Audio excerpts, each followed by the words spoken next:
Roselyne Bachelot a retrouvé sa liberté de ton.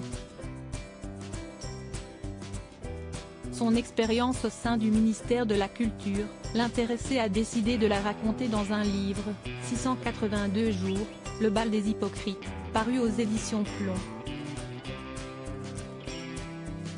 Ce jeudi 5 janvier, elle était justement l'invitée de C'est à vous pour faire la promotion de cet ouvrage qui fourmille d'anecdotes. Si Roselyne Bachelot n'a pas hésité à s'en prendre à Benjamin Biolay, qui l'a interpellée à plusieurs reprises durant la crise sanitaire, Pierre Lescure a en revanche été surpris de constater que Bruno Le Maire avait été épargné par son ancienne collègue.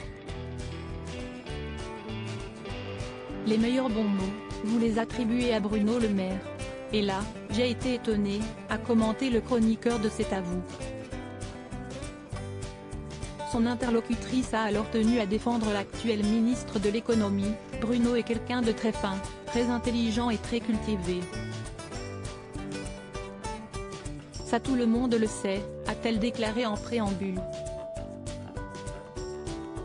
Pour autant, à en croire Roselyne Bachelot, Bruno Le Maire peut aussi montrer un tout autre visage en coulisses.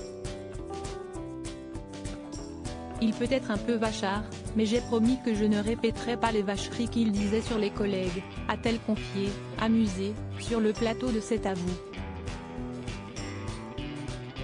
Si, dans le volume 2, lui a alors suggéré Pierre Lescure. Alors, le ministre de l'économie et des finances a-t-il du souci à se faire ou peut-il compter sur la parole de son ancienne collègue du ministère de la Culture ? Supérieur à Roselyne Bachelot et ses broches, retour en images sur sa passion pour cet accessoire. Roselyne Bachelot blessée par les insultes des artistes à son égard lors de son passage dans le talk-show de France 5. Roselyne Bachelot a aussi évoqué ses relations tendues avec les acteurs du monde culturel durant la crise sanitaire. Comme elle y fait référence dans son nouveau livre, l'ancienne ministre de la Culture a regretté le double langage de certaines personnalités suite à la fermeture des lieux culturels. Vous racontez que vous estimez avoir été victime de bashing, vous dénoncez l'attitude de certains artistes qui n'étaient pas, selon vous, les plus à plaindre. Vous ne leur pardonnez pas à ces artistes ? Vous êtes rancunière ? S'est interrogée l'animatrice de France 5. Roselyne Bachelot a assuré qu'elle leur avait pardonné depuis. Je dois dire que j'ai d'autant mieux accepté parce que j'aime les artistes et que j'ai compris leur souffrance d'être privés de leur public.